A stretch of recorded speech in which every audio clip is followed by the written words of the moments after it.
아이고, 아이고, 내 며느리 옷감이. 아들은 도박꾼이고 며느리는 괴물이라. 한 어미가 흙바닥에 주저앉아 짓밟힌 연분홍 저고리를 가슴에 부둥켜 안고 흐느끼고 있었지요. 손마디가 갈라지도록 한 푼 두 푼 모아 며느리에게 입혀줄 옷이었건만 비단신의 발끝이 그 정성을 지늘게 짓이겨 놓은 그 순간이었습니다. 바로 그때 골목 끝에서 한 며느리가 그 광경을 보고 있었지요. 감히 우리 언니를! 며느리의 표정이 천천히 바뀌었어요. 평소에 그 능청맞은 며느리의 얼굴에서 누구도 짐작 못한 서늘한 무언가가 깨어나고 있었지요. 대체 이 며느리는 짓밟힌 어머니의 정성을 어떻게 갚아줄까요? 그리고 이 작은 주막집은 앞으로 어떤 회오리 바람을 마주하게 될까요? 안녕하세요. 찾아주셔서 감사합니다. 구독과 좋아요 부탁드립니다. 스르르. 장롱문이 숨을 죽이며 열렸습니다. 새벽 4시. 달도 아직 목을 풀지 않은 시각이었지요. 한 사내가 발끝으로 방바닥을 디디며 장롱 앞에 쪼그려 앉았어요. 비단 도포 자락이 무릎 아래로 흐트러졌고 손끝이 어둠 속에서 떨리고 있었습니다. 이 집 남편 심한량이었지요. 그는 장롱 깊숙한 곳, 어머니가 평생 모은 비상금 주머니가 어디 있는지 알고 있었습니다. 며느리 옷 한 벌 해주려고 손마디가 갈라지도록 모은 그 쌈짓돈 말이지요. 손가락이 무명 주머니에 닿았을 때 사내의 어깨가 한 번 움찔했어요. 엄니, 오늘은 촉이 와요. 지가 10배로 갚을게요. 기다리쇼이. 들릴 듯 말 듯한 중얼거림이었습니다. 그의 입꼬리는 이미 미세하게 올라가 있었지요. 심한량은 주머니를 품에 넣고 살금살금 문지방을 넘었어요. 담장을 타고 넘어가는 그 그림자 위로 새벽달이 차갑게 비치고 있었지요. 그런데 말이지요. 옆방에서 누군가의 눈이 천장을 향한 채 또렷이 떠져 있었습니다. 이 집 며느리 복희였어요. 이불 속에서 가만히 숨을 고르며 그녀는 장롱 여닫히는 소리를 처음부터 끝까지 듣고 있었지요. 발끝으로 마당을 가로지르는 발자국, 담장을 넘는 둔탁한 소리까지 모두요. 복희의 손이 이불깃을 천천히 움켜쥐었습니다. 손마디가 하얗게 변하도록 말이지요. 어머니가 알면 그 가슴이 무너질 텐디. 복희는 눈을 감았어요. 감은 눈꺼풀 안쪽에서 무언가 뜨거운 것이 차올랐지만 이불 밖으로 한 발자국도 내디디지 않았습니다. 지금을 잡으면 시어머니가 본다. 아들이 어미의 쌈짓돈을 훔치는 그 광경을. 복희는 그 한 가지를 견딜 수 없었지요. 차라리 모르는 편이 낫다고, 한 번 더 속는 편이 낫다고. 그렇게 자신을 다독였습니다. 창문 너머로 첫 딸기 길게 울었어요. 해가 처마 끝에 걸렸습니다. 가마솥에서 김이 모락모락 피어오르고 임씨 부인이 행주치마에 손을 닦으며 마당으로 나섰지요. 그때였습니다. 삐그덕. 대문이 열리고 심한량이 비틀거리며 들어섰어요. 도포 자락은 흙투성이었고 갓은 빗두름하게 기울어져 있었지요. 어젯밤 어디서 밤을 지샜는지 눈은 시뻘겋게 충혈되어 있었습니다. 임씨 부인의 얼굴이 환하게 펴졌어요. 아이고, 우리 아들. 버선발이었습니다. 임씨 부인은 신발 신을 정신도 없이 마당의 흙을 그대로 밟으며 달려갔지요. 그리고 아들의 두 손을 꼭 잡았습니다. 장터에 일찍 나갔다 온 게냐. 그래, 이제야 정신을 차렸구나. 우리 아들이. 그 손은 떨리고 있었어요. 평생 주마길로 굳어진 굵은 손마디가 마치 갓난아기의 손을 쥐듯 조심스럽게 아들의 손을 감쌌지요. 심한량은 그 손길에 어깨를 한 번 움찔했습니다.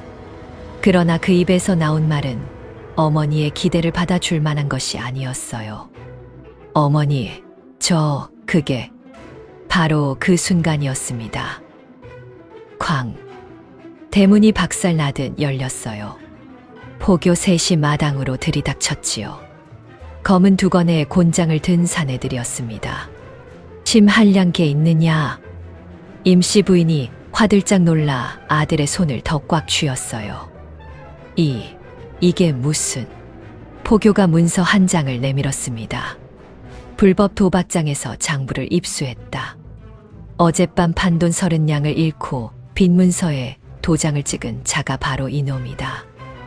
가자. 심한량의 팔이 뒤로 꺾였습니다.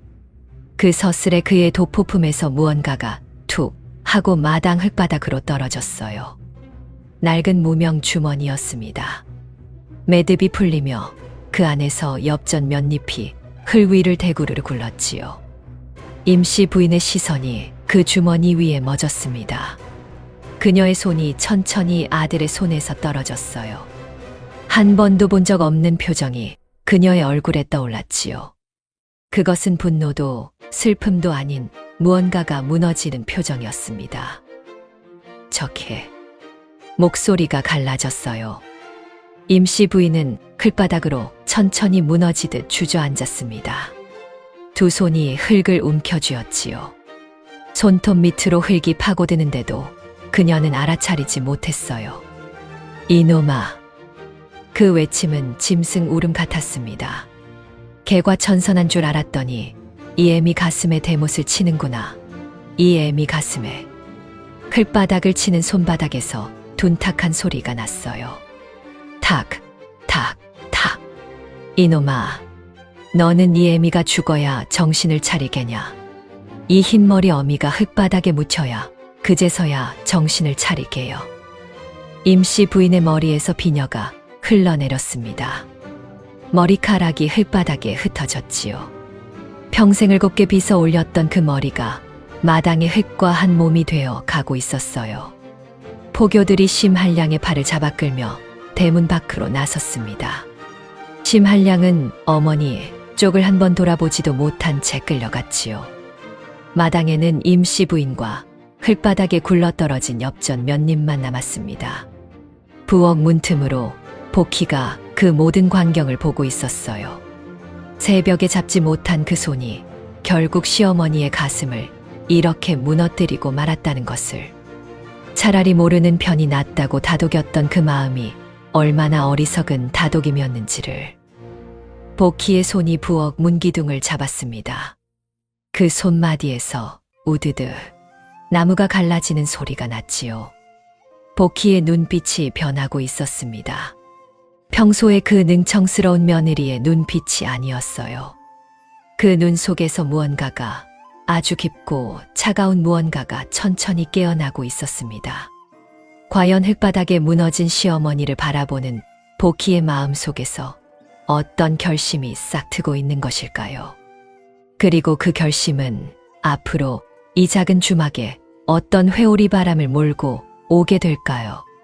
척 복희가 소매를 걷어붙이며 부엌 문턱을 넘었어요. 방금 전 부엌 문 틈에서 본 그 차가운 얼굴은 이미 어디에도 없었지요. 입꼬리가 환하게 올라가 있었고 눈빛은 짐짓 명랑했습니다. 흙바닥에 무릎 꿇은 시어머니를 향해 며느리가 성큼성큼 걸어 나왔어요. 엄니. 목소리가 마당을 쩌렁 울렸지요. 우리 서방님이 잠깐 길을 잘못 든 거지요. 곧 정신 차리실 테니께 너무 상심 마셔요. 지가 10사람 몫은 거뜬히 헐 테니께 걱정 붙들어 매셔요. 임씨 부인이 행주치마에서 얼굴을 들었어요. 며느리의 그 환한 얼굴을 한참 동안 바라봤지요. 복희야. 며느리의 손을 한 번 꼭 쥐었다가 가만히 놓았습니다. 복희가 시어머니의 팔을 부축해 일으켰지요. 어머니, 흙바닥 차가워요. 어서 안방으로 들어가셔서 아랫목에 몸 좀 누이고 계셔요. 부엌 일은 지가 다 헐 테니께. 임씨 부인은 모지 이기는 척 일어나 절뚝거리며 안방 쪽으로 발걸음을 옮겼습니다. 며느리의 그 호탕함이 아니었다면 자신은 아마 그 흙바닥에서 한나절을 더 울고 있었을 테지요. 그런데 안방 쪽으로 몇 걸음 옮기던 임씨 부인이 갑자기 배를 한 번 쓰다듬었어요. 아이고 한바탕 울었더니 속이 다 풀어지네. 잠깐 뒷간 좀 다녀와야겠다. 행주치마를 한 번 추스르고는 절뚝거리며 뒷간 쪽으로 발걸음을 옮겼습니다. 시어머니의 뒷모습이 모퉁이를 돌아 사라졌어요. 휴, 복희가 어깨를 한 번 풀었지요. 행주치마를 한 번 추슬렀어요. 어서 헐어버려야지. 복희가 부엌으로 성큼성큼 들어가 맷돌 앞에 섰습니다. 마당에 있던 콩 한 자루도 함께 들고 들어왔지요. 복희가 맷돌 손잡이를 잡았습니다. 휘. 손잡이가 보이지 않을 만큼 빠르게 돌아갔어요. 맷돌 위에 쏟아부은 콩이 들어가는 족족 아래쪽에서 콩물이 콸콸 쏟아져 나왔습니다. 마치 안악내 10명이 한꺼번에 돌리는 것 같은 속도였지요. 아니, 그 이상이었습니다. 맷돌의 돌 표면이 점점 뜨거워지기 시작했어요. 하얀 김이 모락모락 피어올랐지요. 복희는 콧노래를 흥얼거리며 한 자루를 다 갈아버렸습니다. 그러고는 만족스러운 얼굴로 손등에 묻은 콩가루를 툭툭 털었어요. 바로 그때였지요. 뒷간 쪽에서 발자국 소리가 났습니다. 벌컥. 아이고, 내 정신 좀 봐라. 임씨 부인이 머리를 뒤밀었어요. 볏짚을 안 챙겨왔구나. 뒷간에 쓸. 복희의 얼굴이 놀라 당황했지요. 아, 너, 어머니. 복희의 손이 어정쩡하게 맷돌 손잡이를 잡고 있었어요. 아주 천천히 한 바퀴를 돌리는 신용을 하면서요. 그러나 맷돌에서는 김이 모락모락 피어오르고 있었습니다. 임씨 부인이 부엌으로 한 걸음 들어서다가 그 광경을 보고 멈췄어요. 에구, 복희야. 시어머니의 얼굴이 의아해졌지요. 맷돌에서 웬 연기가 이리나 콩이 다 탄 거 아니냐? 복희가 손바닥으로 맷돌 위를 부채질했습니다.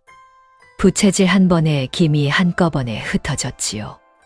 아유, 어머니. 복희의 목소리가 한 옥타브 올라갔어요. 제가 워낙 정성을 뻗쳐서 돌렸더니께 맷돌도 제 맴을 알고 속이 좀 탔나 봐요. 어머니 빨리 기운 차리시라고 콩물 짜는 뒤 맷돌이 아주 감동을 먹은 것 같아요. 임씨 부인이 며느리를 한참 쳐다봤습니다. 며느리의 그 천연덕스러운 얼굴을 말이지요. 참, 별일이 다 있구나.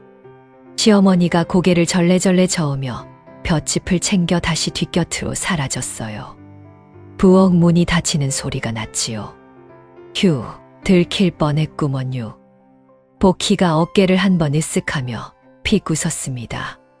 그러더니 부엌 한 구석에 놓인 마늘 자루가 눈에 들어왔지요.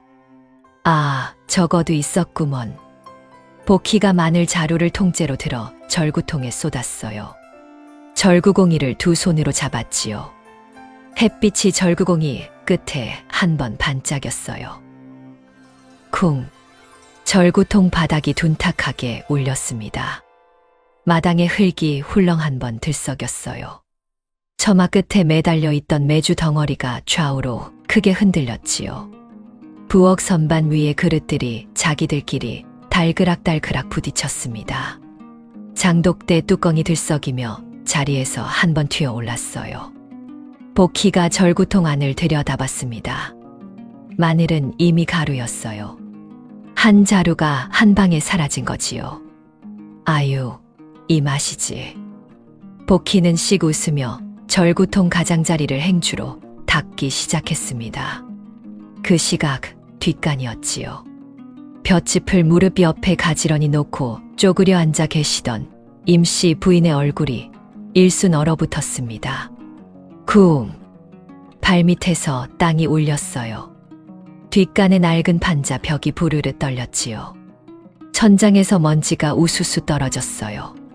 처마 끝에 거미줄까지 출렁 했습니다. 에구머니나. 임씨 부인이 두 손으로 행주치마를 부둥켜 안았어요. 얼굴이 새파랗게 질렸지요. 이게 뭐여, 지진이여. 이게 지진이여. 쪼그려 앉은 그 자세 그대로 임씨 부인의 어깨가 바들바들 떨렸습니다. 천장에 먼지가 또 한 번 우수수 떨어졌어요. 아이고, 아이고, 또 무슨 변고가 나려나. 임씨 부인의 한숨이 좁은 뒷간 안을 가득 채웠지요. 그러나 말입니다. 이 작은 주막의 평화로운 콧노래가 들리지 않는 곳에서는 전혀 다른 종류의 소리가 흐르고 있었지요. 마을 한복판, 기와가 번쩍이는 큰 저택이 있었어요. 대청마루 위에 비단 방석이 깔려 있었고 그 위에 한 여인이 앉아 있었지요. 옥색 비단 저고리에 자줏빛 치마, 손가락마다 옷가락지가 끼워져 있었습니다. 화려하다 못해 사치스러웠지요. 조 씨 부인이었어요. 그 앞마당에는 화로 하나가 벌겋게 달아오르고 있었습니다. 숯불 속에 인두한 자루가 손잡이만 내놓은 채 깊이 파묻혀 있었지요. 끝이 시뻘겋게 달궈져 마당의 공기가 그 위로 일렁이고 있었어요. 화로 앞에는 한 여인이 무릎을 꿇고 있었습니다. 가 시집온 어린 며느리였지요. 머리에는 시집올 때 꽂은 비녀가 그대로 있었고 새댕기가 한쪽으로 흘러내려 있었어요. 두 손이 바들바들 떨리고 있었습니다. 마님, 우리 시아버님이 곧 돌아오실 거예요. 추수만 끝나면 이자까지 다 갚을 테니. 조씨 부인이 부채를 천천히 펼쳤어요. 촥! 부채 끝으로 어린 며느리의 턱을 들어 올렸지요. 내 시아비가 빚을 지고 야반도 주한지 닷새다. 목소리가 얼음처럼 차가웠습니다. 내년이 그 빚을 대신 갚아야 마땅하지 않으냐. 종으로 끌려가든 살로 갚든. 며느리의 얼굴이 새파래졌어요. 새댕기가 흙바닥에 닿을 만큼 고개가 떨궈졌지요. 제발 마님 한 번만. 조씨 부인의 눈이 화로 쪽으로 향했지요. 부채 끝이 천천히 인두 손잡이 쪽을 가리켰어요. 수화 하나가 인두를 스르륵 뽑아들었습니다. 시뻘건 끝이 햇빛 속에서도 훤하게 빛났지요. 인두에서 지지직 하는 소리가 새어나왔어요. 며느리의 눈이 그 빛에 멎었습니다. 입술이 바들바들 떨렸어요. 마님, 안 됩니다. 마님. 며느리가 흙바닥에 엎어졌어요. 새댕기가 흙에 끌리며 시커멓게 변해갔습니다. 어깨에서 흐느낌이 터져 나왔지요. 조씨 부인은 부채를 다시 접으며 비단 치마를 가볍게 털었어요. 끌어내라. 닷새 더 시간을 주마. 그때까지 시아비가 안 돌아오면. 부채 끝이 다시 화로 쪽을 가리켰지요. 이번엔 반대편 어깨다. 수아들이 어린 며느리의 양팔을 잡아 끌고 나갔습니다. 그 느낌이 대문 밖으로 멀어져 갔어요. 새댕기가 마당의 흙길에 시커먼 자국을 길게 남기며 끌려갔지요. 조씨 부인은 화로 옆에 그대로 인두를 두라고 손짓했습니다. 다음 사람을 위해서요. 옷가락지에서 햇빛이 반짝였어요. 그 손에는 어떤 떨림도 없었지요. 해가 서쪽으로 한참 기울어졌습니다. 장사는 파했고 가마솥에서 마지막 힘이 잦아들고 있었어요. 임씨 부인이 평상에서 멍석을 손보고 복희는 우물가에서 그릇을 헹구고 있었지요. 그때 대문이 끼이 열렸어요. 조씨 부인 댁 행랑아범이었습니다. 복덕 주막인가 우리 마님 댁에 오늘 연회가 있으니 곡차 한 술에 지금 당장 드리라 하셨네. 임씨 부인의 손에서 멍석이 툭 떨어졌지요. 조씨 부인 댁에서. 마님 성정은 자네가 더 잘 알지 않는가. 늦으면 어찌 되는지도.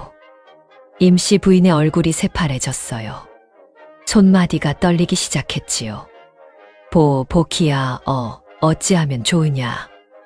복희가 손을 탁탁 닦으며 환하게 일어섰습니다. 아유, 어머니 걱정 말어요. 지가 후딱 댕겨올게요. 안 된다, 복희야. 차라리 옆굴로 보내자꾸나. 그 댁이 어떤 댁인지. 어머니 별일 있것슈. 이 정도면 며칠 치셈이 되는디요.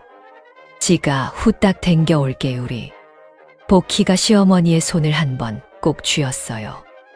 그러고는 술창고에서 곡차 항아리를 번쩍번쩍 들어 술에 올리고 골목 끝으로 바람처럼 사라졌지요.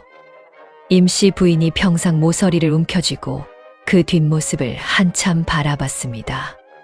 조씨 부인의 소슬대문 앞에 도착한 복희가 발을 우뚝 멈췄어요. 마침 소슬대문이 벌컥 열리며 두 아들이 어린 며느리 하나를 질질 끌고 나왔습니다. 새 비단댕기가 시커멓게 흙에 끌리고 어깨 한쪽이 흰 천으로 허술하게 가려져 있었지요. 며느리의 넋 나간 눈이 우연히 고개를 들었다가 복희의 단단한 눈과 찰나 허공에서 교차했어요. 복희의 눈동자에서 온도가 빠져나갔습니다. 두 아들이 며느리를 잡아 끌며 다시 골목 안쪽으로 멀어졌지요. 복희가 그 멀어지는 뒷모습을 한참 바라봤어요. 시커멓게 끌리는 댕기 자락이 골목 모퉁이를 돌아 사라질 때까지 그 자리에 못 박힌 듯 서 있었습니다. 술의 손잡이를 잡은 복희의 손가락에 힘이 들어갔지요. 우드득. 손잡이에 나무가 작게 비명을 질렀어요. 손등에 핏줄이 우뚝 돋았습니다. 복희가 한 번 깊은 숨을 들이마셨지요. 그러고는 천천히 내쉬었어요. 마당의 공기가 그 한 호흡 속에 가라앉았습니다. 바로 그때 대청마루 안쪽에서 조씨 부인의 목소리가 들려왔어요. 술이 왔다고 들이거라. 복희의 얼굴 근육이 훅 갈아 끼워졌습니다. 예의, 마님, 오늘 연회에 쓰실 귀한 곡차 왔슈. 조씨 부인이 대청마루에서 반기며 내려왔어요. 비단치마 자락이 마당의 햇빛을 받아 한 번 반짝했지요. 이리 두거라. 부채 끝이 자기 발 바로 앞을 가리켰습니다. 복희의 입꼬리가 슬쩍 올라갔지요. 예, 마님 분부대로 유의. 복희가 수레를 끌고 조씨 부인 코앞으로 천천히 다가갔습니다. 수레 손잡이를 내려놓는 척했어요. 그 손가락 끝이 가장자리 항아리를 툭 건드렸지요. 기우뚱. 항아리가 천천히 기울더니 통. 조씨 부인의 몸통 정가운데로 날아갔어요. 콸. 곡차가 쏟아졌습니다. 오늘 연회를 위해 새로 맞춘 비단치마 위로 새하얀 버선 위로 황금색 술이 흠뻑 쏟아져 내렸지요. 아, 내 새치마. 조씨 부인이 비명을 질렀어요. 내 비단신. 내 새 버선. 옷가락지 낀 손이 허공에 떨렸지요. 마당 한쪽에 서 있던 하인 둘이 고개를 푹 숙였습니다. 겉으로는 송구한 얼굴이었어요. 그러나 그 입꼬리가 아주 잠깐 희미하게 올라가 있었지요. 평소 마님에게 시달려온 한이 그 입꼬리에 살짝 비쳤다가 곧 다시 가라앉았어요. 복희가 두 손으로 입을 덮으며 호들갑을 떨었습니다. 웜에 마님, 죄송하구만요. 제 손이 떨려서 그 한동이는 값 안 받을게요. 제가 얼른 가서 새 곡차로다 다시 가져올게요잉. 복희가 빈 수레를 후다닥 끌고 소슬대문 밖으로 사라졌어요. 그 발걸음이 어찌나 빠른지 골목 끝으로 바람처럼 멀어졌지요. 마당에 정적이 내려앉았습니다. 조씨 부인이 천천히 고개를 들었어요. 시커멓게 젖은 비단치마, 곡차가 흘러내리는 옷가락지, 그 눈이 소슬대문 밖, 복희가 사라진 골목 끝을 향했지요. 부채를 든 손이 덜덜 떨렸습니다. 저 계집이. 목소리가 갈라졌어요. 저 계집이 일부러. 대청마루에서 한 사내가 천천히 내려왔지요. 비단 두루마기를 입은 사내 박생원이었습니다. 조씨 부인의 부군이지요.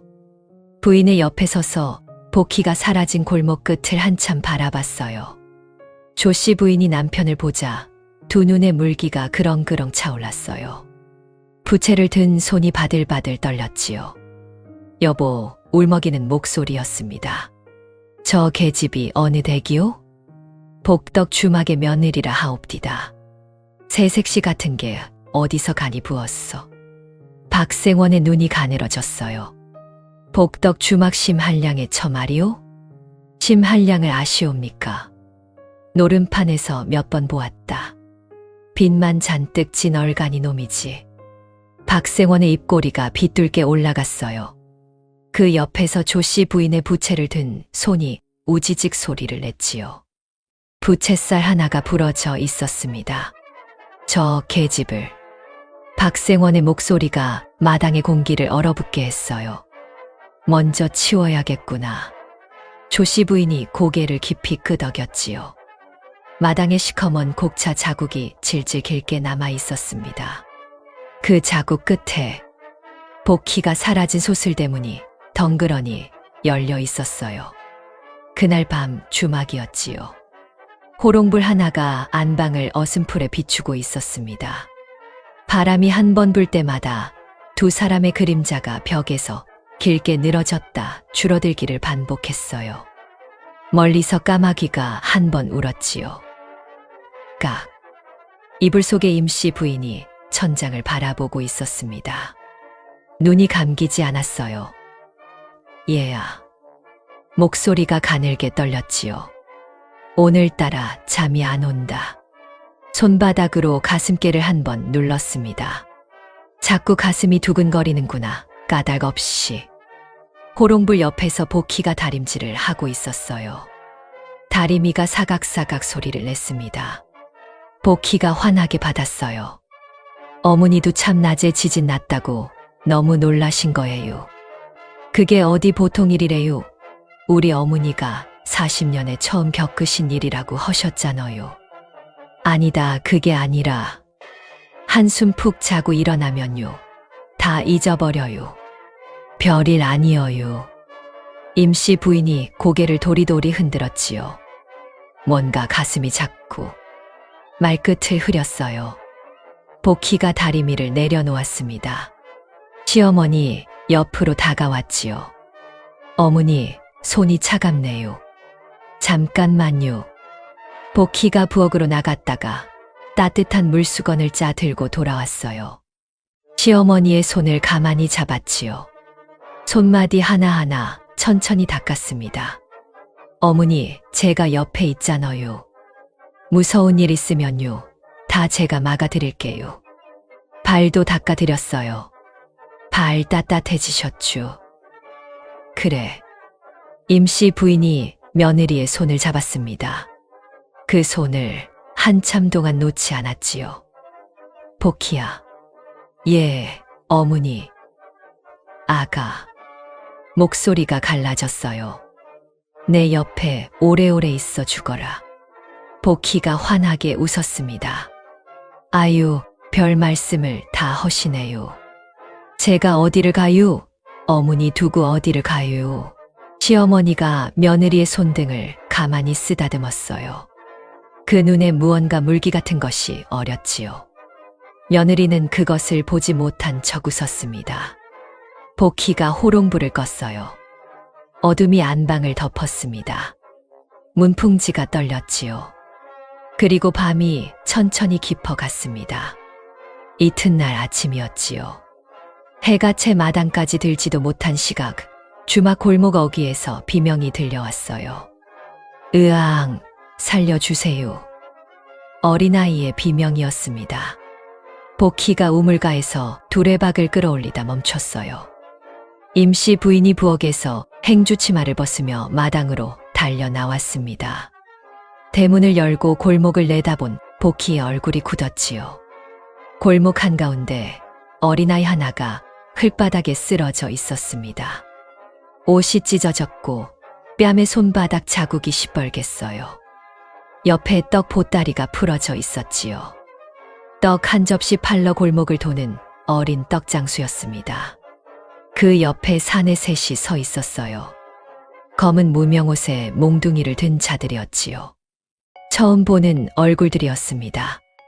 우두머리가 아이의 머리채를 잡아들어 올리더니 떡 보따리를 발로 짓밟았어요. 흰 떡이 흙바닥에 지시겨졌지요. 이놈의 새끼, 어디서 거지가 길을 막아. 아이의 비명이 골목을 찢었습니다. 복희의 손이 우물가의 두레박줄을 우드드 으스러뜨렸어요. 복희야, 나가지 마라. 임씨 부인이 며느리의 소매를 덥석 잡았지요. 너같이 연약한 아이가 가서 괜히 화를 본다. 안방 사람 시켜서 관가에 알리자. 어머니. 그러나 골목에서 또 한 번 아이의 비명이 찢어지듯 들려왔지요. 으앙, 아저씨 살려주세요. 복희가 입술을 깨물었습니다.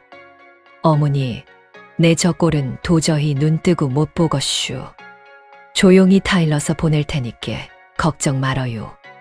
복희가 시어머니의 손을 가만히 떼어냈어요. 그러고는 대문을 박차고 골목으로 뛰어나갔지요. 대문 안에서 임씨 부인이 두 손을 모은 채 그 모습을 지켜보고 있었습니다. 복희가 골목 한복판에 섰어요. 이놈들아, 그 아이 놔줘요. 우두머리가 고개를 돌렸지요. 이를 드러내며 씩 웃었습니다. 복희의 발이 우뚝 멎었어요. 우두머리가 대답 없이 한 발, 두 발 어슬렁 다가왔지요.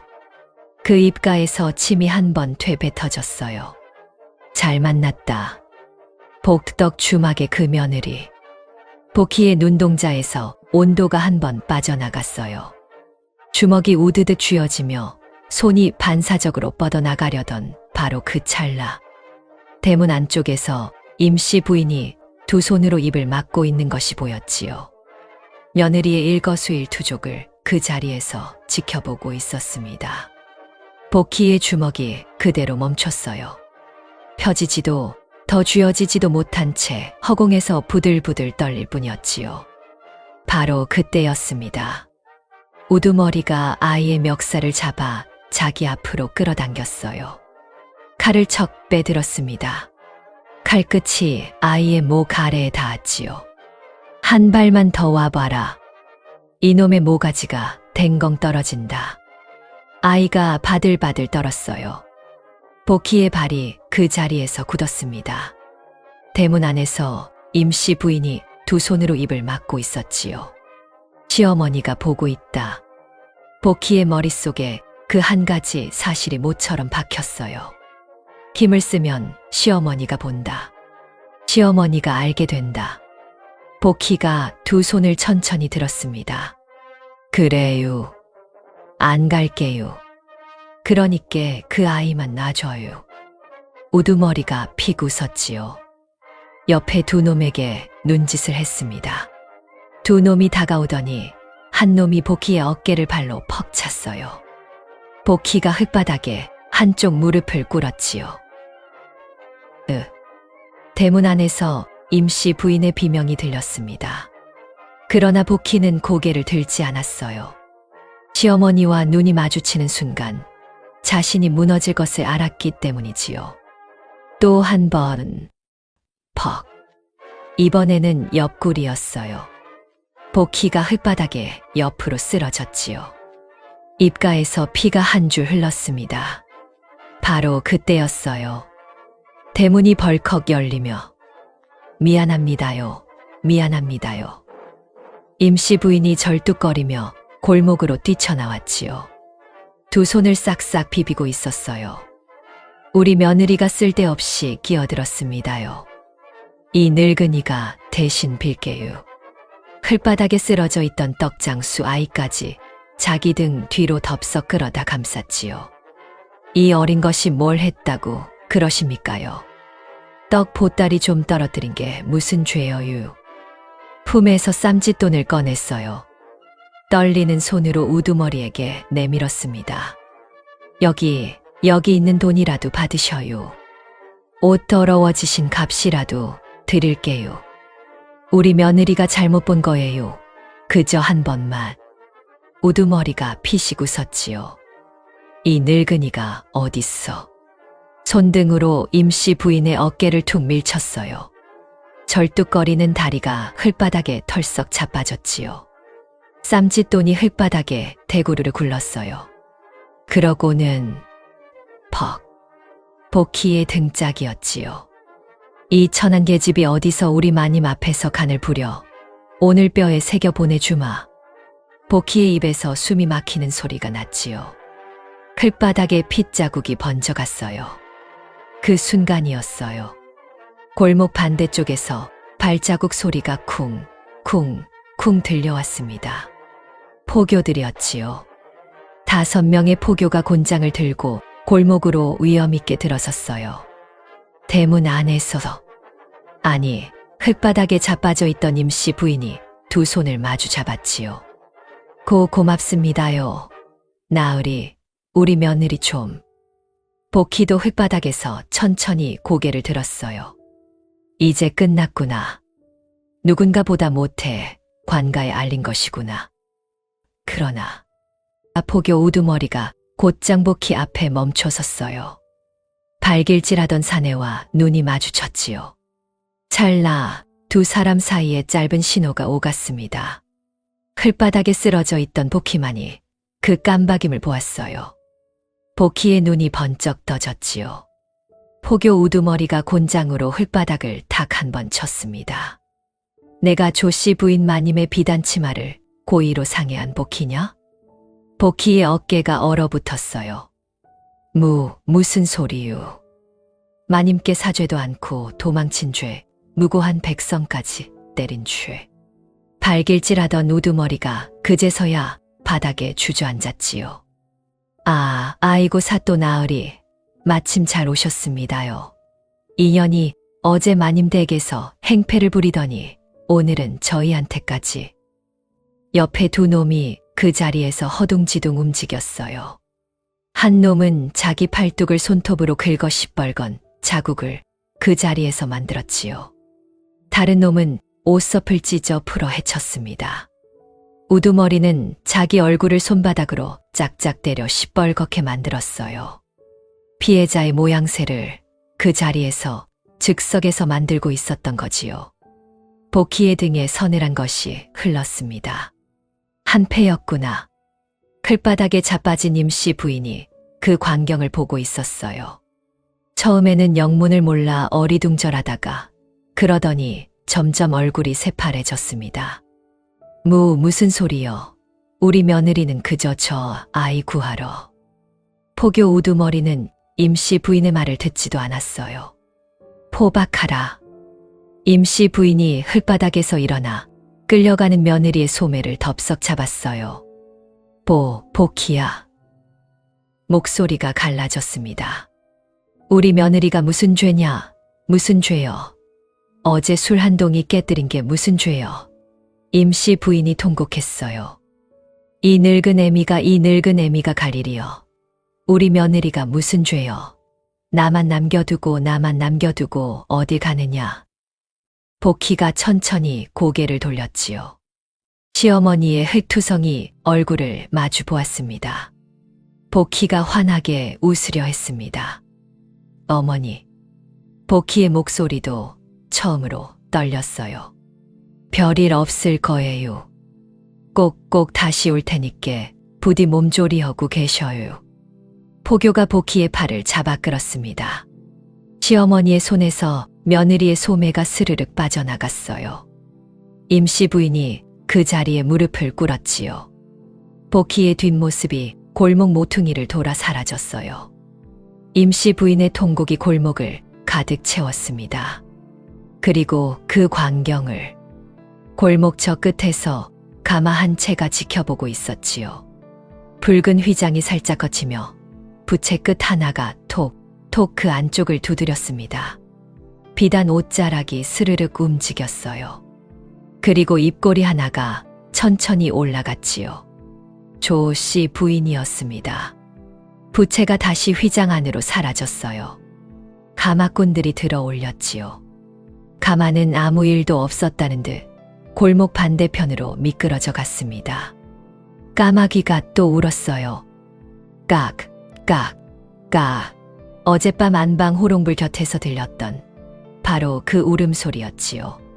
클바닥에 홀로 무너진 시어머니는 이 길고 긴 밤을 어떻게 견뎌낼 수 있을까요? 이웃들이 하나둘 모여들었지요. 아이고, 임씨 동생. 우리가 도와줄 테니께 어서 일어서요. 그래도 며느님이 무사히 돌아오실 거구먼. 우리 사또 나으리가 영 무도한 분은 아니자녀. 이웃 안악들이 행주치마를 두르고 마당을 쓸기 시작했어요. 임씨 부인은 평상에 멍하니 앉아 있었지요. 어제 저녁 며느리가 맡긴 안방 정리만은 내 손으로 해야겠다는 마음에 무거운 다리를 끌고 안방으로 들어섰습니다. 그리고 문지방을 넘는 순간 임씨 부인의 발이 멈췄어요.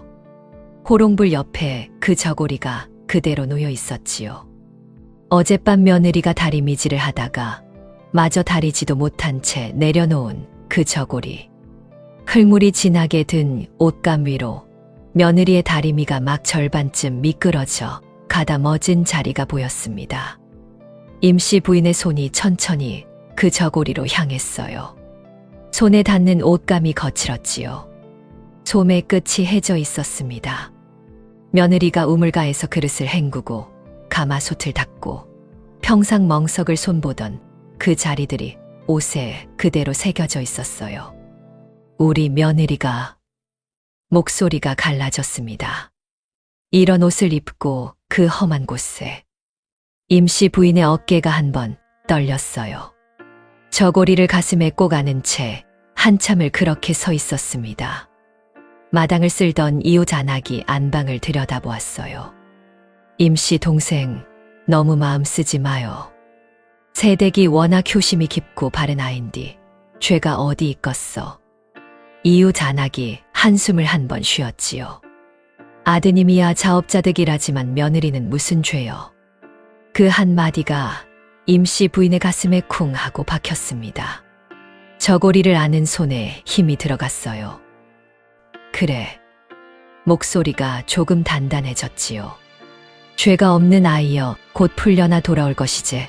그때 이 못난 애미가 흙바닥에 주저앉아 있어서야 어디 쓰겄나. 임씨 부인이 자리에서 일어섰습니다.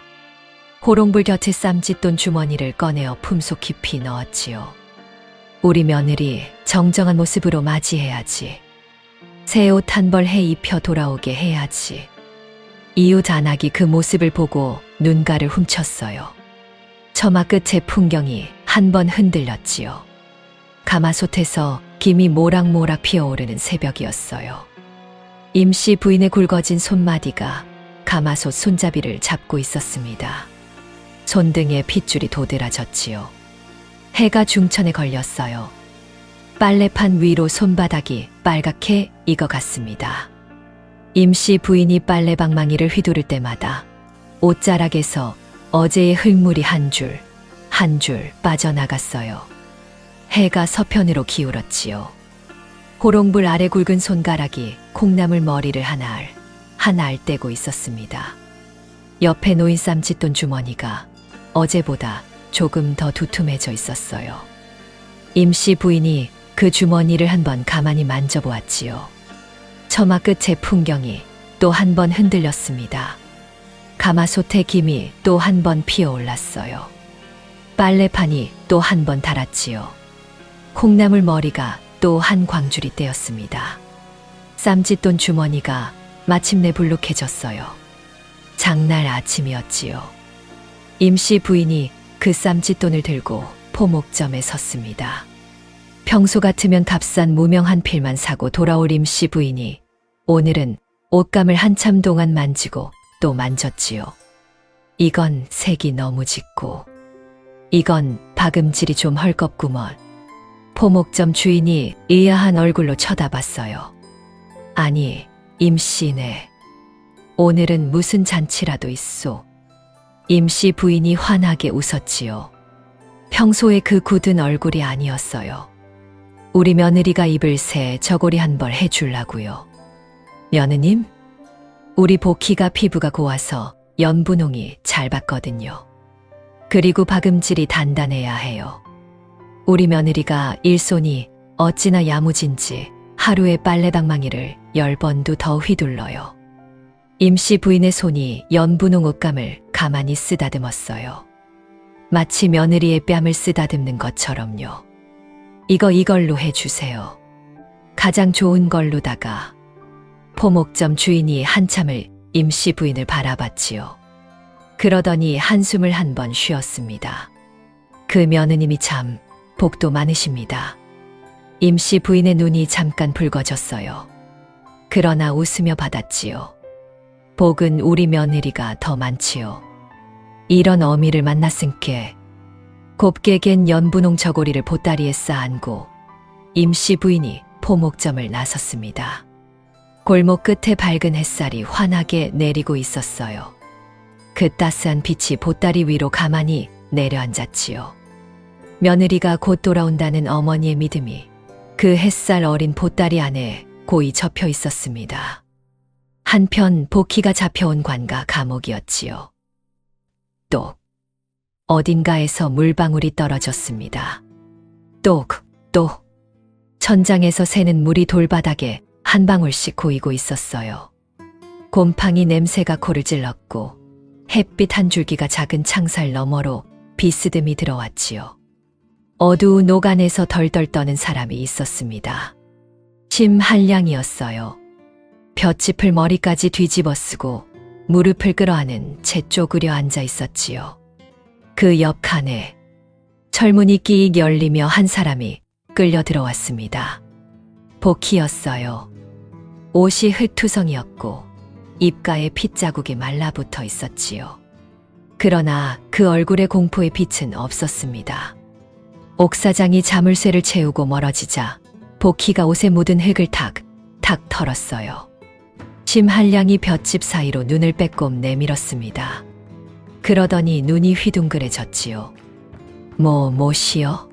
임자가 와 들어오요. 복희가 고개를 돌렸어요. 어두운 감옥 한가운데서 며느리가 입꼬리를 환하게 올렸지요. 서방님, 여기 계셨슈. 아주 면판이 훤칠해지셨네요. 심한량이 볏짚을 떨치며 일어섰습니다. 머리를 쥐어뜯었어요. 아이고, 임자까지 잡혀오면 우리 엄니는 누가 지키나. 우리 집안은 폭삭 망했어. 복희가 한숨을 한 번 쉬었지요. 클바닥에 자빠진 시어머니의 얼굴이 눈앞에 떠올랐지요. 복희가 양손으로 철창을 잡았어요. 서방님 걱정 말어요. 지가 금방 나가서 어머니 모실 거니께. 나긴 어딜 나가. 이 문이 쇠덩이고 담벼락이 돌덩인디. 복희가 양손으로 철창을 잡았어요. 쇠덩이는 무슨. 손가락이 한 번 천천히 철창을 감쌌습니다. 요게 보기보다 손에 살짝 힘이 들어갔지요. 물렁물렁하네요. 두꺼운 무쇠 창살이 마치 엿가락처럼 부드럽게 양옆으로 휘어졌어요. 심한량의 입이 벌어졌습니다. 그러더니 그대로 뒤로 자빠졌지요. 임자, 너 사람 맞는겨. 복희가 벌어진 틈으로 옆칸에 쓱 들어왔어요. 자빠진 남편 옆에 가만히 앉았지요. 평소처럼 능청맞게 무릎을 모으고요. 그때였습니다. 복희의 시선이 심한량의 품속에 멈췄어요.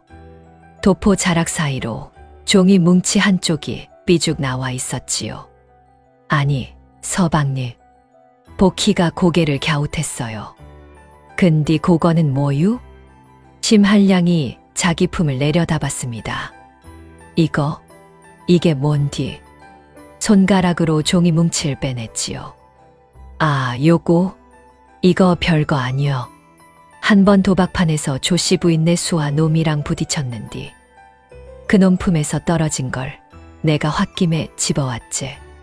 뒷간 갈 때 쓸라고 챙겼는디. 왜? 복희가 종이를 쓱 빼앗았어요. 펼쳐봤습니다. 촘촘히 적힌 한자들. 이름과 날짜와 빚, 액수. 그 옆에 조씨 부인의 도장이 박혀 있었지요. 그 아래에는 더 작은 글씨로 수탈 내역이 빼곡했습니다.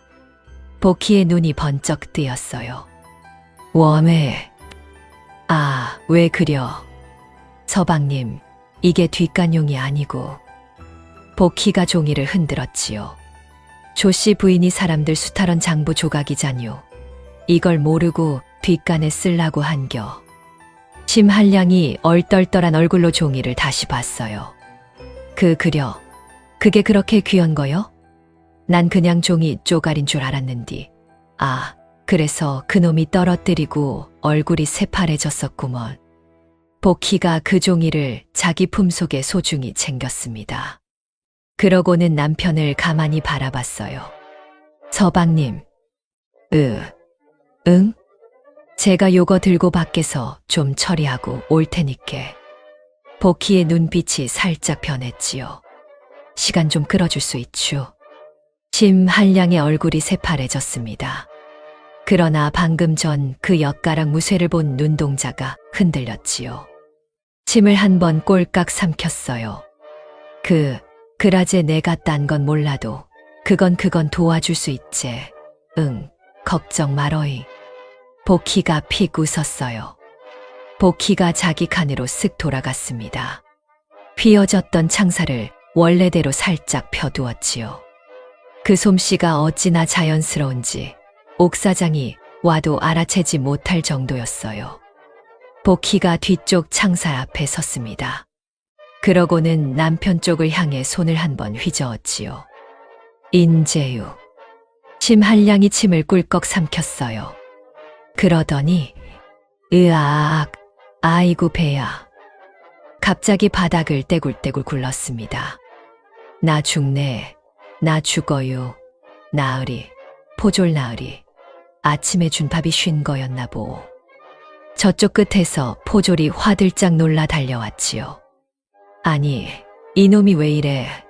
야, 정신 차려. 심한량이 옥졸 앞에서 거품까지 물기새로 굴렀어요.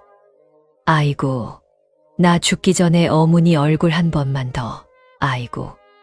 포졸이 심한량의 칸 앞에 완전히 붙어 당황하는 사이 복희가 뒤쪽 창살을 두 손으로 잡았습니다.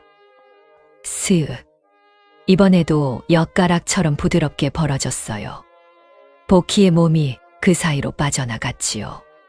마당을 가로지르는 그 발걸음이 어찌나 가벼운지 발자국 소리 하나 나지 않았습니다. 담장 앞에 선 복희가 고양이처럼 한번 쪼그렸다가 훌쩍 담장을 가뿐히 뛰어넘었어요. 옥졸이 한참 후에야 정신을 차렸지요.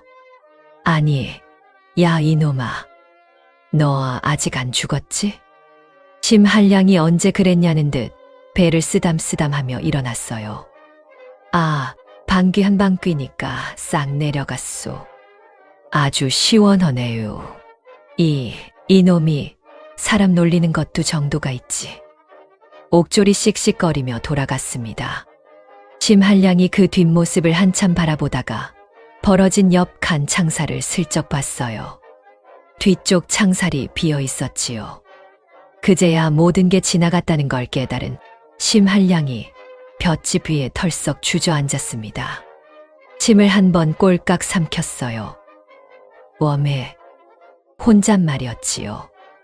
내 마누라 무서운 거. 볏짚을 다시 머리까지 뒤집었었습니다. 근데 그 종이가 그렇게 대단한 거였어잉? 볏짚 사이로 침이 또 한 번 꼴깍 넘어갔어요.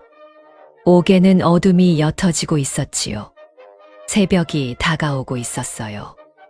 멀리서 첫 딸기 길게 울었습니다.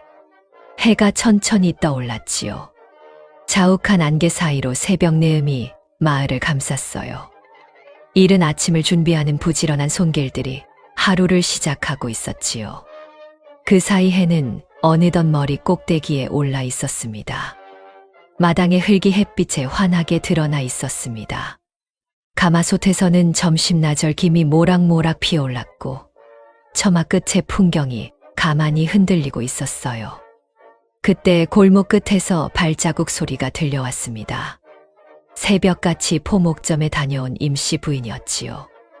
보따리를 가슴에 꼭 안고 발걸음이 어찌나 가벼운지 평소의 절뚝거림도 잠시 잊은 것 같았어요.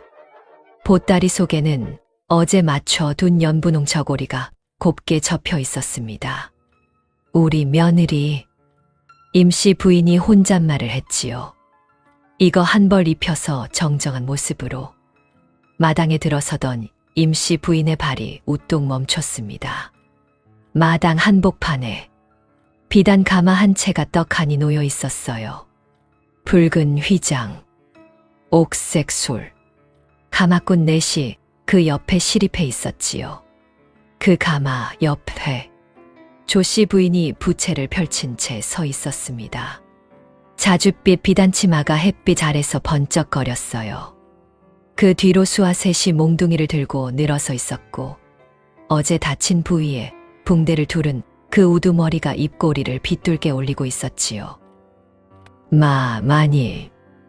임씨 부인의 손에서 보따리가 흔들렸습니다. 조씨 부인이 부채로 임씨 부인 쪽을 가리켰어요. 이번 달 상납금은 어째서 아직 소식이 없느냐? 수하 우두머리가 성큼성큼 다가왔지요. 임씨 부인의 어깨를 펑 밀쳤습니다. 임씨 부인의 몸이 휘청했어요. 손에서 보따리가 툭 떨어졌지요. 매듭이 풀렸습니다. 연분홍 저고리가 보따리 밖으로 살랑 흘러나왔어요. 한낮의 햇빛 아래 그 곱디고 온 색깔이 마당에 펼쳐졌지요. 어머니가 새벽부터 가마솥에 불을 지피며 빨래판에 손등을 익혀가며 호롱불 아래 콩나물 머리를 떼어가며 모은 그 쌈짓돈으로 산 저고리였습니다. 임씨 부인이 흘바닥에 무릎을 꿇었어요. 마님. 목소리가 갈라졌지요. 제가 잘못했어요. 우리 며느리 죄도 다 제 죄여요. 시키시는 대로 하겠으니께. 임씨 부인의 손이 저고리 쪽으로 뻗어갔습니다. 이 저고리만은 살려주셔요. 연분홍 옷감을 두 손으로 덥석 끌어안으려는 그 순간이었어요. 조씨 부인의 비단신이 저고리 위에 천천히 올라왔지요. 저고리? 부채 끝이 입술을 톡 두드렸습니다. 이런 촌스러운 천쪼가리가 그리 귀하더냐? 조씨 부인의 가죽신 발끝에 힘이 들어갔어요.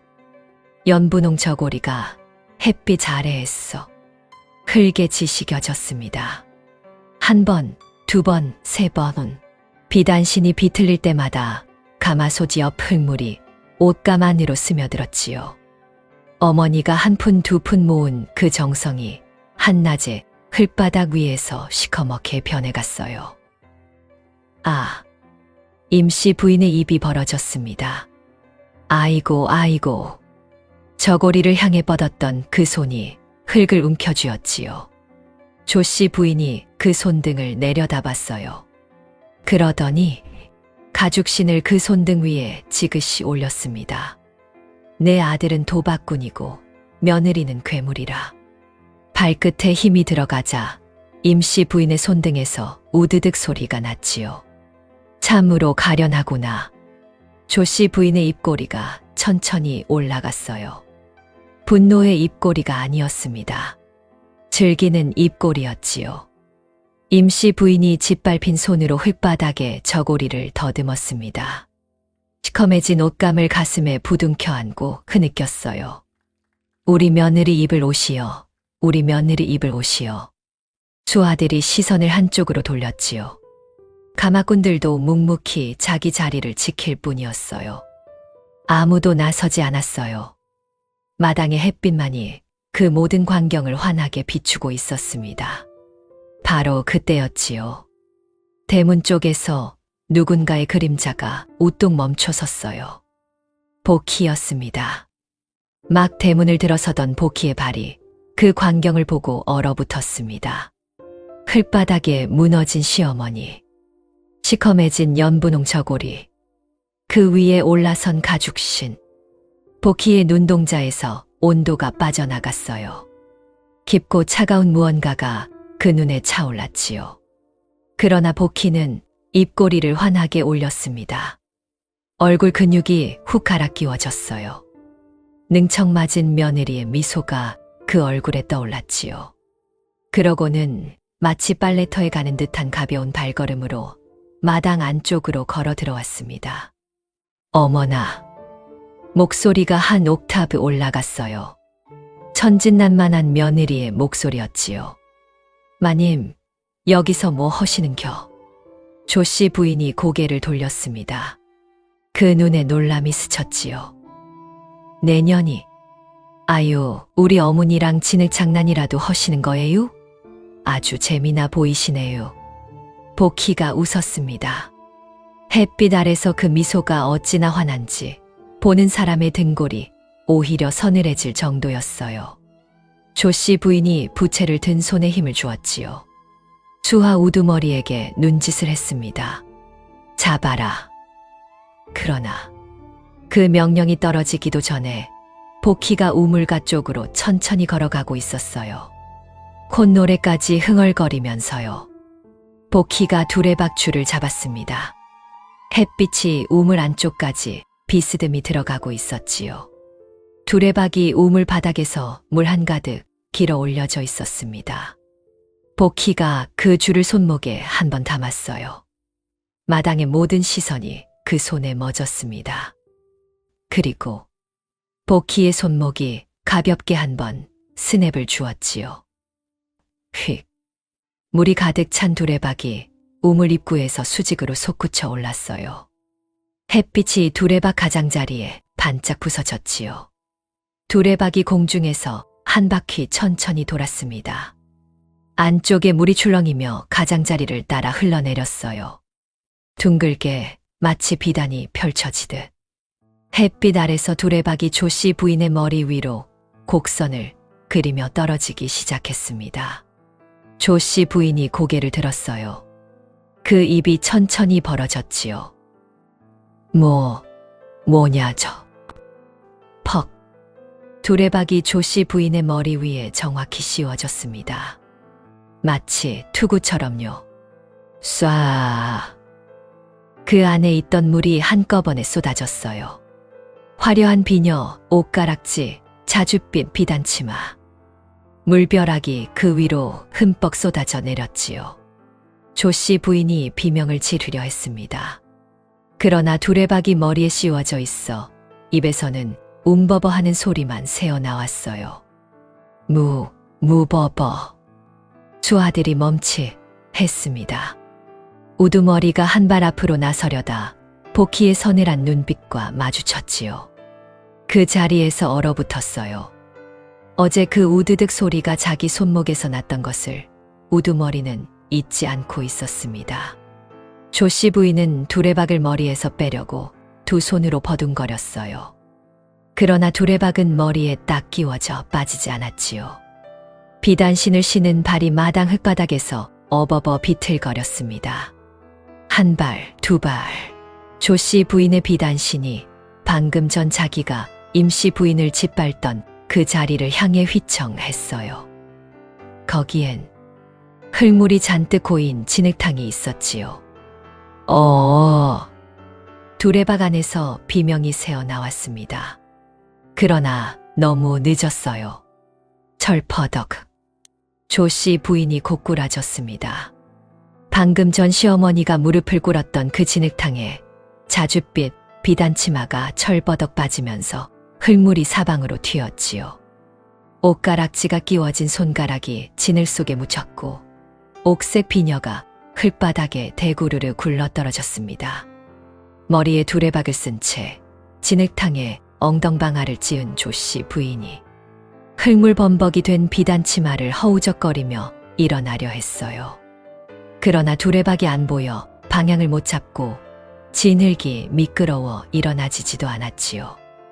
마당 가운데서 두레박을 머리에 쓴 비단 옷자락이 허둥지둥 버둥거리는 그 광경이 한낮의 햇빛 아래 적나라하게 드러났습니다. 복희가 입을 가리고 놀란 척했어요. 웜에. 목소리가 한 옥타브 더 올라갔지요. 마님, 거기서 헤엄치시면 안 돼요. 거긴 우리 어머니 손등 밟은 진흙이라 아주 찰진디. 아주 마님 몸에 찰떡처럼 붙어불었네요. 복희가 픽 웃었습니다. 마님이 아주 진흙복을 입으셨네요. 마음만 먹었다면 그 손마디 하나로 저 비단치마를 가루로 만들 수도 있었지요. 그러나 복희는 사람을 상하게 하는 사람이 아니었어요. 어머니의 진흙 자국 위에 진흙으로 감는 것, 그것이 며느리의 그릇이었습니다. 바로 그때였지요. 마당 대문이 쾅 하고 활짝 열렸어요. 햇빛 아래 푸른 관복이 번쩍 빛났습니다. 새로 부임한 사또였지요. 그 뒤로 포졸 6이 곤장을 들고 위엄 있게 들어섰어요. 사또의 손에는 복희가 챙겨간 그 장부 조각이 들려 있었습니다. 사또가 마당 한복판을 둘러봤지요. 진흙탕에 빠진 비단 여인, 두레박을 쓴 채 허우적거리는 모습, 그 옆에 흘바닥에 무너진 노파, 시커매진 연분홍 저고리. 사또의 눈썹이 한 번 꿈틀했어요. 장부를 든 손에 힘이 들어갔지요. 사또의 호령이 마당을 쩌렁 울렸습니다. 이곳이 바로 목소리가 천둥 같았어요. 백성들의 피눈물을 짜내어 제 배를 채운 조씨 부인의 만행이 벌어지는 곳이냐. 수아들이 후다닥 무릎을 꿇었지요. 진흙탕 속에 조씨 부인이 두레박을 두 손으로 잡아 겨우 머리에서 빼냈습니다. 흙물이 얼굴 가득 묻어 있었어요. 머리는 산발이 되어 있었고 옥색 비녀는 흙바닥에 굴러떨어져 있었지요. 사또 나으리. 조씨 부인이 입을 열었어요. 흙물이 입안에서 툭툭 튀어나왔습니다. 이게 무슨 망발이오. 내가 누군 줄 알고. 사또가 코웃음을 쳤지요. 내가 누군 줄은 이 장부에 빠짐없이 적혀 있더구나. 장부를 한 번 펼쳐 보였어요. 눈먼 노파의 손주를 종으로 팔아챙긴 돈, 과부의 논밭을 빼앗은 내력, 비찬잎에 사람 모가지를 비튼 모든 일이 여기에 다 있다. 조씨 부인의 얼굴이 새파래졌습니다. 진흙물이 그 얼굴에서 한 줄, 두 줄 흘러내렸지요. 그건 포박하라. 포졸들이 우르르 달려들었어요. 진흙투성이가 된 조씨 부인의 두 팔이 뒤로 꺾였지요. 포승줄이 그 자줏빛 비단 위로 진흙이 묻은 채로 감겼습니다. 자기 평생을 화려하게 휘감았던 그 비단이 오늘은 자기를 묶는 줄이 되어 있었어요. 조씨 부인이 바락바락 대들었습니다. 이놈들아, 예전 사또를 데려와라. 그 양반은 나랑 형님 아우 하던 사이란 말이다. 데려와. 사또가 코방귀를 뀌었지요. 그놈 말이냐? 부채를 한 번 탁 접었어요. 그놈도 내 옆방에 가둬두었으니 가서 인사나 나누거라. 형님 아우 사이라니 옥에서 회포 풀기에 그만큼 좋은 사이도 없겠구나. 끌고 가라. 포졸들이 조씨 부인을 일으켜 세웠습니다. 진흙탕에 흠뻑 젖은 비단 치마가 무겁게 끌려갔어요. 한 발 한 발 옮길 때마다 흙물이 마당에 질질 흔적을 남겼지요. 진흙이 묻은 옷가락지에서 햇빛이 희미하게 반짝였습니다. 복희가 손을 흔들었어요. 마님, 천진난만한 미소였지요. 감옥값이 좀 쉰 것 같은디 우리 서방님이랑 사이좋게 나눠 드셔요. 우리 서방님이 그 방귀 한 방으로 아주 시원하게 내려가는 비법을 알려드릴 거예요. 조씨 부인이 고개를 돌렸어요. 두 눈에서 살기가 뿜어 나왔지요. 그러나 입에서는 흙물만 한 번 뱉어졌습니다. 이 인연 끌고 가라. 포졸들이 더 세게 잡아 끌었지요. 조씨 부인의 비명이 골목 끝으로 멀어져 갔어요. 그 뒤로 진흙물 자국이 길게 남았습니다. 마당에는 복희와 흙바닥에 무너진 시어머니와 시커매진 연분홍 저고리만 남았지요. 복희가 시어머니 곁으로 천천히 다가갔습니다. 방금 전에 그 차가운 눈빛은 이미 사라져 있었어요. 며느리의 얼굴이, 어머니의 얼굴이, 모든 것을 함께 견뎌낸 한 식구의 얼굴이 거기 있었지요. 어머니, 복희가 무릎을 꿇었습니다. 흙바닥에요. 어머니가 무너졌던 그 자리에 며느리가 마주 무릎을 꿇었지요. 임씨 부인이 며느리의 얼굴을 떨리는 손으로 만졌어요. 입가에 핏자국, 흙투성이 옷, 어제 끌려갔던 그 며느리가 지금 내 앞에 있는 것이지요. 복희야. 목소리가 갈라졌습니다. 우리 며느리. 복희가 시커매진 연분홍 저고리를 조심스레 주워 올렸어요. 흙물이 옷자락에서 뚝뚝 떨어졌지요. 그러나 복희가 환하게 웃었습니다. 어머니, 이거 빨면 다시 고와져요. 연분홍 옷감을 가슴에 꼭 안았지요. 제가 빨아서 제일 좋은 날에 입을게요. 어머니가 정성으로 모은 옷인디 제가 어찌 안 입것슈. 임씨 부인의 눈에서 눈물이 주르륵 흘렀어요. 며느리의 손을 잡고 한참 동안 그 손을 놓지 않았습니다. 마당의 햇빛이 두 사람 위로 환하게 내려앉았어요. 가마솥의 김이 다시 모락모락 피어오르기 시작했지요. 처마의 풍경이 가만히 흔들렸습니다. 마당 한쪽에 진흙물 자국만이 길게 남아 방금 끌려간 그 비단의 흔적을 말없이 가리키고 있었어요. 조씨 부인이 진흙물 자국을 길게 남기며 끌려가던 그 마당에서 사또가 복희를 따로 불렀지요. 품속에서 낡은 목패 하나를 꺼냈어요. 복덕주막. 복희 자신의 가게 이름이었습니다. 새벽 호롱불 아래 사또의 침소 머리맡에 조씨 부인의 비리 장부와 함께 증표처럼 얹혀있던 그 목패였지요. 문풍지 하나 흔들지 않고 발자국 하나 남기지 않은 채 누군가 다녀간 흔적이었어요. 마음만 먹었다면 그 손은 사또의 목숨도 가져갈 수 있었겠지요. 그러나 그 손이 한 일은 장부 한 자락을 놓고 간 것뿐이었습니다. 정녕 내가 한 일이냐? 복희는 잠시 내숭을 떨며 능청스럽게 대답했지요. 아유, 나으리. 눈치가 아주 백단이시네요. 사실은요. 제 서방님이요. 조씨 부인네 수상언 낌새를 채고는요. 일부러 도박꾼인 척잠이 퍼셔서 목숨 걸고 그 장부를 빼내 오신 거예요. 겉으론 한량 같아도요. 속은 나라 걱정뿐인 양반이구먼요. 두 손을 행주치마 앞에 모으고 눈을 촉촉하게 적시기까지 했어요. 사또의 입가에 피식 미소가 걸렸지요. 그 며느리가 무엇을 감추고 있는지 짐작하면서도 그 손이 자기를 살려준 손이라는 사실 또한 알고 있었습니다. 그 자리에서 명이 내려졌어요. 심한량을 위장수사에 귀재, 의로운 한량으로 공표하고 즉시 석방하라.